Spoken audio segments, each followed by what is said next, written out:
happy Monday morning. It is Carol Williams with Williams Immigration, and we are back with another Monday morning edition of Beyond the Soundbite, where we talk all things U.S. immigration and what has been happening and going on in the past week or so. So we were dark last Monday to celebrate July 4th, Independence Day. So I hope everybody had a wonderful week. I have missed you, but we are back and I've got some stuff to share with you. So I'm going to dig right in.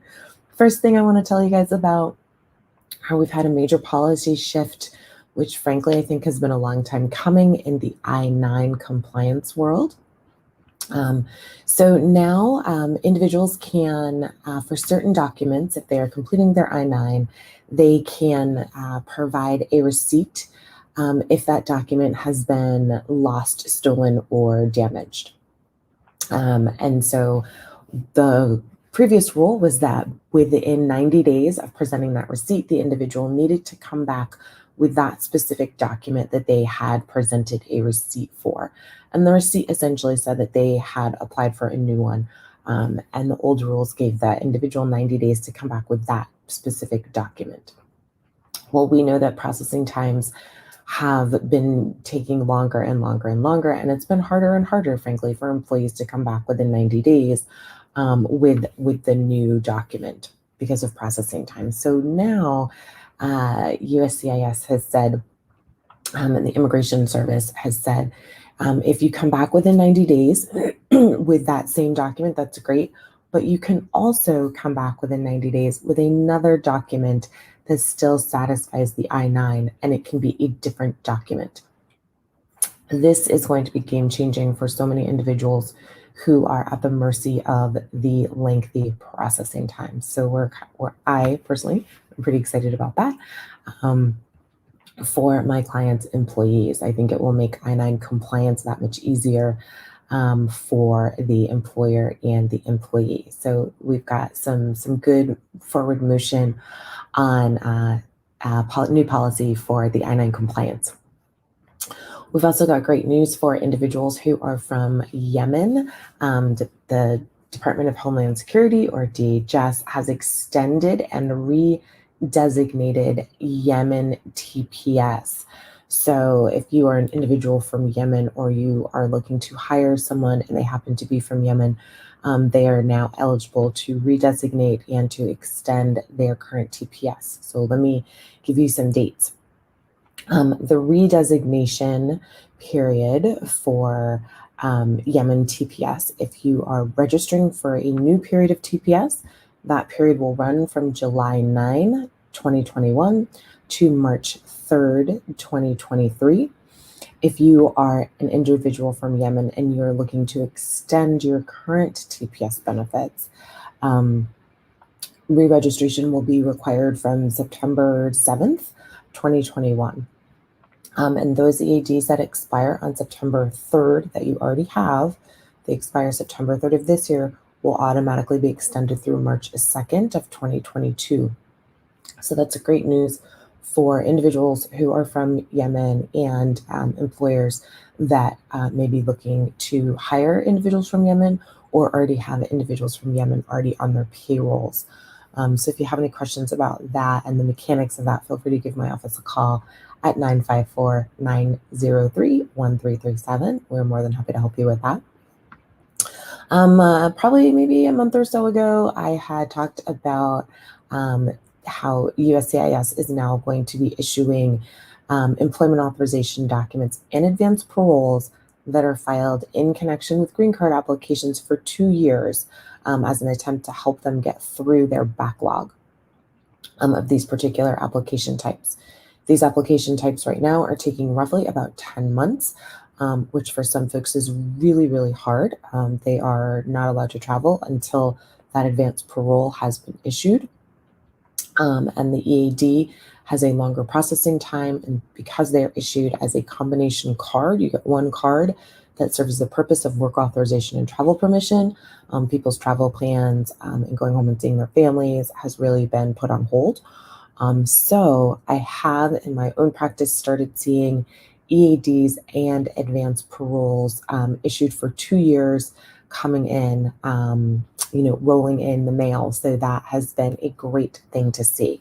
So don't forget your EAD and your advanced parole, if they are filed in connection with a green card, should be valid for 2 years. So that is fantastic news that we are all really excited to see.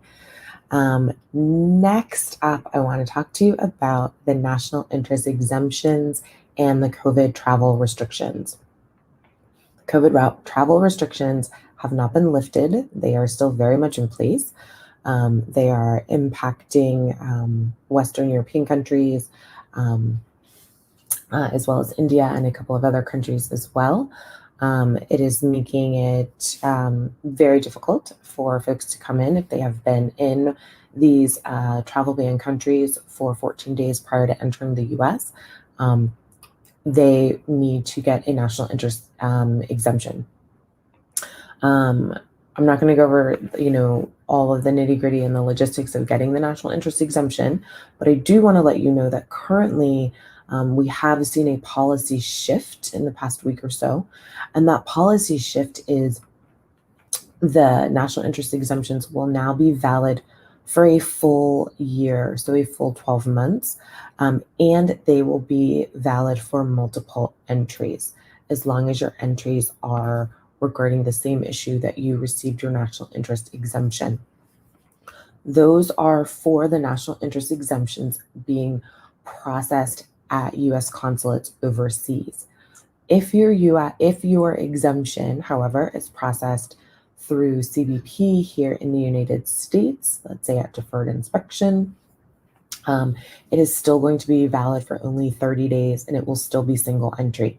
We are hoping and keeping our eye out to see if CBP will also be issuing the national interest exemption in increments of 12 months for multiple entries. We're not sure, but right now, CBP is issuing them for 30 days, single entry, whereas if you receive your NIE at the consulate, it will be for 12 months and multiple entry. So that is going to be a game changer for many individuals that are looking to come into the US who qualify under the national interest exemption. So it's a little complicated, quite honestly. If you are not sure if you or your employee qualify for a national interest exemption, please feel free to give my office a call and we are happy to evaluate your current situation. And again, you can reach me, Carol Williams with Williams Immigration at 954-903-1337. And y'all, the last thing I want to talk to you about, because I know it's Monday morning, so I don't want to keep you too long. The last thing I want to talk about there was a proposed rule by the prior White House administration that would impact our international students coming to the US. That rule proposed to have a specific end date to a course of study for students, and that would be the end date of their visa. That would be the date by which their academic program would end.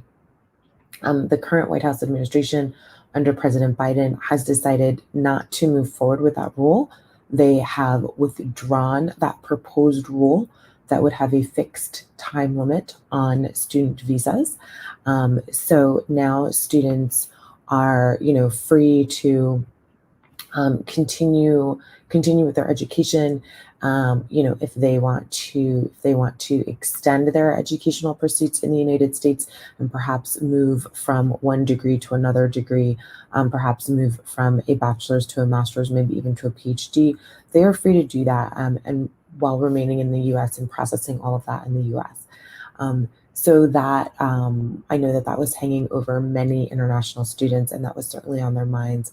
I've received a couple of calls about that. So the Biden administration, again, has chosen not to move forward with that particular proposal.